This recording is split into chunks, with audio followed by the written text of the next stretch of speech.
dəhlizlərdə yalnız sağ tərəflə hərəkət etmək lazımdır.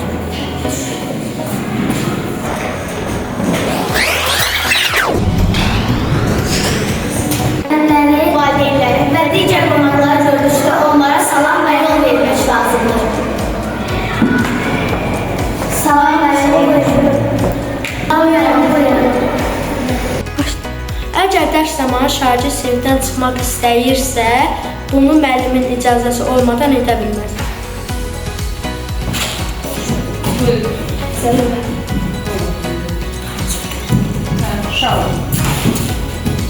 Tənəffüs zamanı öz işini sərgiyə salmalısın.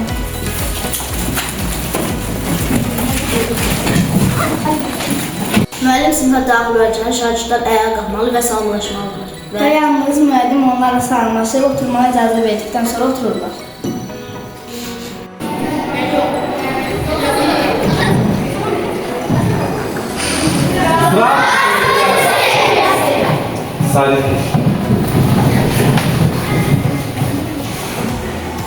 Biz işlərini səviyyəyə salmalıyıq. Lampanın eyni olması birinci növdə necə adlanır?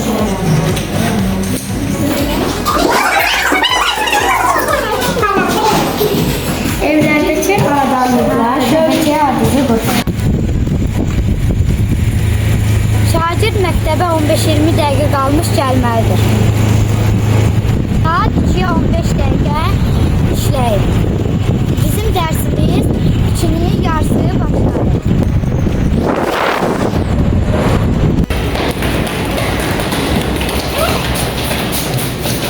Pilləkənlər və pəncərələri yaxınlığında onun üçün nəzərdə tutulmamış yerlərdə qaçmaq olmaz.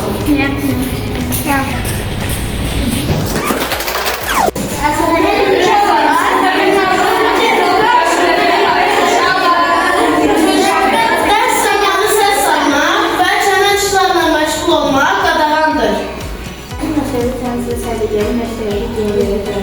Ayşe, eşidilmir. Möhkəm danış. Buyur. Şagird yüksəklə aydın səslə cavab verməlidir. Belə danış. Uşaqlar, paxlallara hansılara aiddir? Nuray, buyur. Əgər şagird müəllimə sual və müəllimin sualına cavab vermək istərsə, onun üçün əlini qaldırmalıdır.